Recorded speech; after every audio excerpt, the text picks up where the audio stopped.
Upcoming ఎపిసోడ్స్లో updates కావాలనుకుంటే ఇప్పుడే మన ఛానల్ని సబ్స్క్రైబ్ చేసుకొని వీడియోని లైక్ చేయండి. ఇక శ్రీకర్, అవని, అక్షయ గుడి నుంచి ఇంటికి వస్తారనమాట స్కూటీ మీద. ఇక అవని అడుగుతూ ఉంటుంది, బావా మనం యాగం సంపూర్ణం చేసుకున్నాము, అంతా బాగా జరిగింది గుళ్ళో కూడా. అయితే పెద్దవారి ఆశీర్వాదం ఉంటే కూడా బాగుంటుందనిపిస్తుంది. అత్తయ్య మావయ్య ఆశీర్వాదం తీసుకుందాం బావా అని చెప్పి అంటూ ఉంటుంది అవని. ఇక ఇటుపక్క చాలా మంచి ఆలోచనమ్మా అని చెప్పి పెద్దిరాజు అంటూ ఉంటాడు. ఇక అక్కడే కృష్ణబాబు, నిహారిక, అలాగే ఇటు పెద్దిరాజు వాళ్ళ వైఫ్ ఉంటారనమాట, వసంత. ఇక వాళ్ళు అంటూ ఉంటారు, మా అమ్మ ఏమీ ఆశీర్వాదం ఇవ్వనే ఇవ్వదు. మీరు ఎట్లాంటి పిచ్చి వేషాలు వేసినా, ఎలాంటి యాక్షన్లు చేసినా మా అమ్మ కరగదు, మీకు ఆశీర్వాదం ఇవ్వనే ఇవ్వదు అని చెప్పి అంటూ ఉంటాడనమాట కృష్ణబాబు. ఇక అప్పుడే ఇంట్లో నుంచి వేదవతి వాళ్ళ హస్బెండ్ వస్తారనమాట, ప్రసాదరావు. అమ్మ యాగం అదంతా ఎలా జరిగింది, ఏమి ఇబ్బంది పడలేదు కదా అని చెప్పి అనగానే, అంతా బాగా జరిగింది మావయ్య అని చెప్పి అంటూ ఉంటే, చిన్న ఇబ్బంది అయితే జరిగింది అని చెప్పి ఇటు అక్షయ చెప్తూ ఉంటే, అది ఇంట్లోకి వెళ్ళాక చెప్తాలే తాతయ్య అని చెప్పి అంటూ ఉంటుంది అక్షయ. అప్పుడు వసంత అంటుంది, ఏ ఇక్కడ చెప్తే మేము వినకూడదా ఏంటి, అక్కడ ఏం జరిగిందనేది అని చెప్పి అనగానే, ఇక అప్పుడు అక్కడున్న కృష్ణబాబు, తల్లి కన్నా ముదురుది ఈ చిన్నది అక్షయ, మామూలుది కాదు, ఎక్కడేం చెప్పాలో అక్కడే చెప్తుంది, మామూలుదా ఏంటిది అని చెప్పి అంటూ ఉంటే, అప్పుడు అవని, ఏంటి మీ ముగ్గురు కన్నా ఎక్కువ ఏంటి అని చెప్పి అనగానే, అదేంటమ్మా చిన్న చిన్న డైలాగులు వేస్తున్నావు, కొంచెం గట్టిగా వేస్తే బాగుంటుంది, తగ్గుంటారు అని చెప్పి అంటూ ఉంటాడు పెద్దిరాజు. ఇప్పుడే గుడి నుంచి వచ్చాం కదా మావయ్య, ఎందుకులే అని చెప్పి ఊరుకుంటున్నాను, అత్తయ్య వచ్చి ఆశీర్వాదం ఇస్తే బాగుంటుంది అని చెప్పి అనగానే, నేను ఇప్పుడే వెళ్ళి అమ్మని కనుక్కుంటాను అని చెప్పి శ్రీకర్ లోపలికి వెళ్తాడనమాట గదిలోకి. ఇక ఆల్రెడీ వేదవతి ఆలోచిస్తూ ఉంటుంది, నేను పల్లెటూరు వాళ్ళకైతే నేను మాట అయితే ఇచ్చేసాను, అవనిని తన కూతురు అక్షయని తీసుకొస్తాను అని చెప్పి. వాళ్ళైతే మర్యాదగానే వచ్చి అడిగారు. నేను కనుక అక్షయని, అవనిని తీసుకెళ్ళి అక్కడ యాగం జరిపిస్తే నాకు ఇంతకు ముందు ఉన్న గౌరవం అన్నీ మంచిగా దక్కుతాయి. ఇప్పుడైతే కొంచెం గౌరవం తగ్గింది కాబట్టి ఇప్పుడిప్పుడే మళ్ళీ పల్లెటూరు వాళ్ళు నన్ను ఆశ్రయిస్తున్నారు, దాన్ని నిలబెట్టుకోవాలి, ఎలాగైనా అవనిని ఒప్పించి అక్షయని పల్లెటూరుకి తీసుకెళ్ళి యాగం జరిపించాలి అని చెప్పి మనసులో అలా అనుకుంటూ ఉంటుంది. ఈ లోపల శ్రీకర్ వస్తాడు. అమ్మ గుడికి వెళ్ళాము, యాగం జరిగింది, బాగా జరిగింది, ఏమి ఇబ్బంది లేకుండా అనగానే, సరే అమ్మా అని చెప్పి అంటుంది వేదవతి. అది కాదమ్మా, ఏంటంటే అవని నేను పూజ చేసుకున్నాం కదా, పెద్దల ఆశీర్వాదం ఉంటే బాగుంటుంది అని చెప్పి అవని అనింది. నువ్వు నాన్న ఇద్దరు కలిసి మాకు ఆశీర్వాదం ఇస్తే బాగుంటుంది. నీ మాట కాదని గుడికి వెళ్ళానని నువ్వు తప్పుగా అనుకోకు, ఎందుకంటే అక్కడ పూజ జరుగుతుందే నా కోసం కదా, నేను వెళ్ళకపోతే బాగోదని వెళ్ళానమ్మా, దయచేసి బయటకు వచ్చి ఆశీర్వాదం ఇవ్వు ప్లీజ్ అని చెప్పి శ్రీకర్ అంటూ ఉంటే, సరే పద వస్తున్నాను అని చెప్పి వేదవతి వస్తుందన్నమాట శ్రీకర్తో బయటికి. ఇక ఏంటి వేదవతి బయటకు వచ్చింది అన్నట్టుగా ఇటు కృష్ణబాబు, వసంత, ఇటు నిహారిక చూస్తూ ఉంటారనమాట.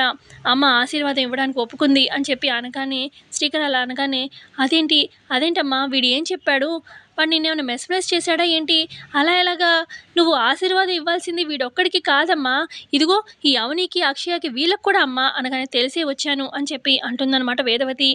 అమ్మ నాన్నతో కలిసి ఇవ్వాలి అని చెప్పి వసంత అంటూ ఉంటే, అది కూడా తెలుసు అని చెప్పి వేదవతి అంటుంది.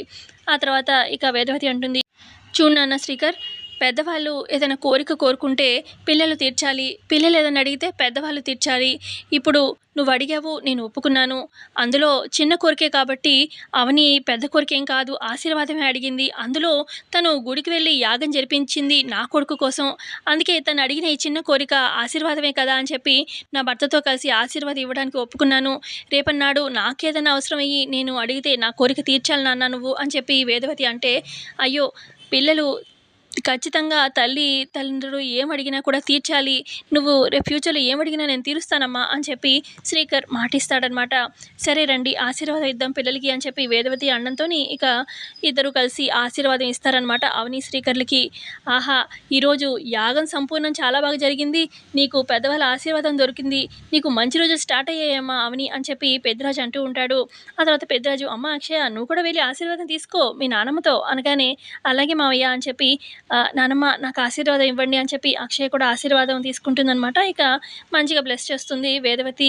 ఆ తర్వాత, మీకు మంచి రోజులు స్టార్ట్ అయ్యాయమ్మా అని చెప్పి అంటూ ఉంటే, ఇక సరే నేను లోపలికి వెళ్తున్నా అని చెప్పి వేదవతి లోపలికి వెళ్ళిపోతుంది. ఆ తర్వాత ఇక పెద్దరాజు, అమ్మ అవని ఎక్కువసేపు ఇక్కడ ఉండకు, దిష్టి కళ్ళు మామూలుగా లేవు ఇక్కడ, త్వరగా ఇంట్లోకి వెళ్ళిపోండి అనకని, రండి మావయ్య అని చెప్పి ఇక అవని, అక్షయ, ప్రసాదరాజు అక్కడి నుంచి వెళ్ళిపోతారన్నమాట. ప్రసాదరావు వాళ్ళ ఇంటికి వెళ్ళిపోతారు. ఆ తర్వాత ఇక శ్రీకర్ కూడా రూమ్లోకి వెళ్ళిపోతాడు. ఇక అప్పుడు పెద్దిరాజు, ఇంకిప్పుడు మాట్లాడుకోండి. డిస్కషన్‌లు స్టార్ట్ చేసుకోండి. మీకు ఇదేగా ఉంది. తిట్టుకోండి. మేము వెళ్తున్నాం" అని చెప్పి ఇక పెద్దిరాజు కూడా లోపలికి వెళ్ళిపోతాడు. "నేను చూసింది నిజమేనా బంగారం?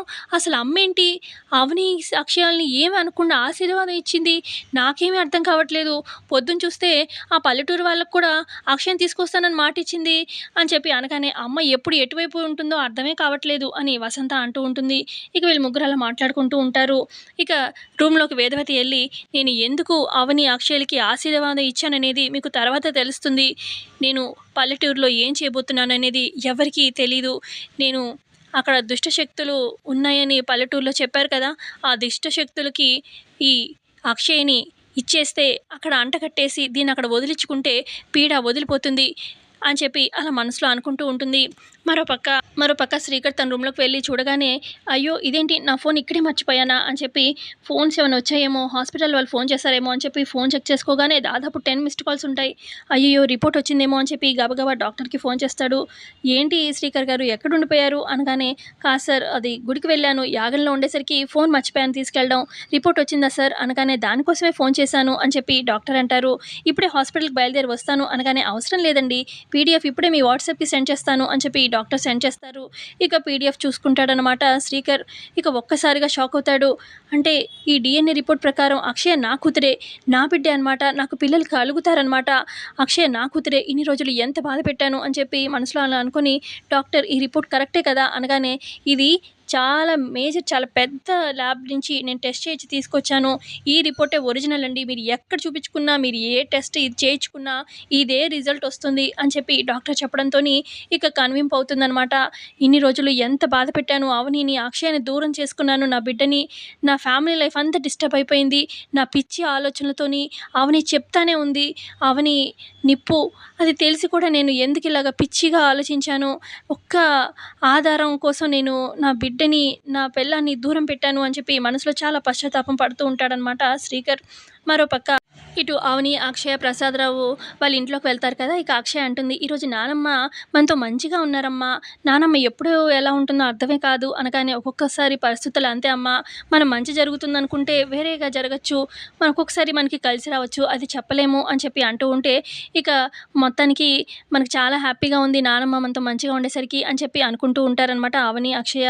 ఇక చూసిన ప్రసాదరావు, "మీ ఇద్దరు ఆనందంగా ఉండడం నాకు సంతోషంగా ఉంది. కానీ మీ అత్తయ్య ఏదో మనసులో ఉండే ఈ ఆశీర్వాదం ఇచ్చింది. తను ఆల్రెడీ హింట్ కూడా ఇచ్చిందిగా" అనగానే, "హింటా? ఏంటి మావయ్య" అని చెప్పి అవని అంటుంది. "అప్పుడు ఇందాక అనింది కదా శ్రీకర్‌తోని, నేను నీ కోరిక తీరుస్తున్నాను. రేపన్నాడు నేను అడిగినప్పుడు నువ్వు కూడా నా కోరిక తీర్చాలి అని చెప్పి అనింది కదా! ఏ 25 సంవత్సరాలుగా నేను తనతో ట్రావెల్ చేశాను. కలిసి కాపురం చేశాను. మీ అత్తయ్య మనస్తత్వం, తను మాట తీరు ఏంటనేది నాకు తెలీదా" అని చెప్పి అంటూ ఉంటాడనమాట ప్రసాదరావు. అత్తయ్య నిజంగా ఏదైనా కోరిక తన మనసులో ఉండి ఆ కోరిక వల్ల ఎవరికీ హాని జరగదు అని చెప్పి ఉంటే, ఖచ్చితంగా నేను ఆ ఇంటి కోడలుగా నేను ఎప్పుడు చేయడానికి ముందుగానే ఉంటాను అని చెప్పి అనగానే, "తన దగ్గర ఉన్న ఆయుధాన్ని తన కొడుకు మీద వాడదమ్మా వేదవతి. నేను చూశాను కదా, నాకు తెలుసు కదా, ఆయుధాన్ని నీ మీద వాడుతుంది, నీ కూతురి మీద వాడుతుంది. అదే నా భయం, ఏం చేస్తుందో ఏమో అని చెప్పి వేదవతి గురించి భయపడుతూ ఉంటాడు ప్రసాదరావు. ఆ తర్వాత కాసేపయ్యాక వేదవతి, అలాగే ఇటు పెద్దిరాజు, వసంత, నిహారిక, కృష్ణబాబు వీళ్ళ నలుగురు కలిసి వస్తారనమాట అవని ఇంటికి. "ఏంటి అందరూ కట్టుకట్టుకొని ఇటా వచ్చారు? ఏంటి ఏమన్నా అడగాలా ఏంటి?" అని చెప్పి ప్రసాదరావు అంటూ ఉంటే, "అవనితో మాట్లాడాలి" అని చెప్పి అంటుంది వేదవతి. "ఏంటత్తయ్య రండి కూర్చోండి, ఏమన్నా చెప్పాలా" అని చెప్పి అడుగుతూ ఉంటుంది అవని.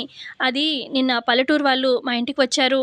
అక్కడ పల్లెటూరులో ఏదో దుష్టశక్తి ఆవహించిందంట. అక్కడ చాలామంది జనాలు చనిపోతున్నారంట. ఇలా చనిపోయి వాళ్ళ శవాలు కూడా నల్లగా అయిపోతుంది. ఊరి పంట పొలాలు కూడా అంతా నల్లగా మారిపోయిందంట.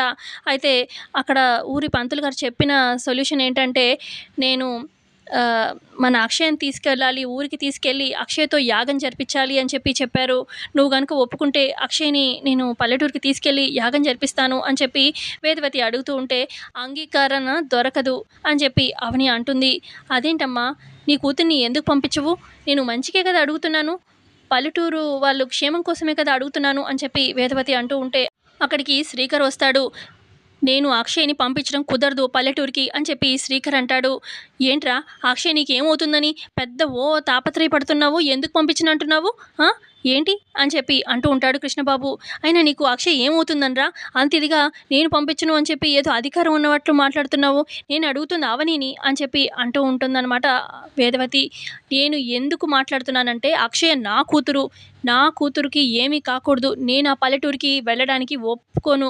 నా కూతురు పల్లెటూరికి రాదు అని చెప్పి అంటాడు శ్రీకర్. ఇక ఒక్కసారిగా అవని కూడా షాక్ అయ్యి చూస్తూ ఉంటుంది.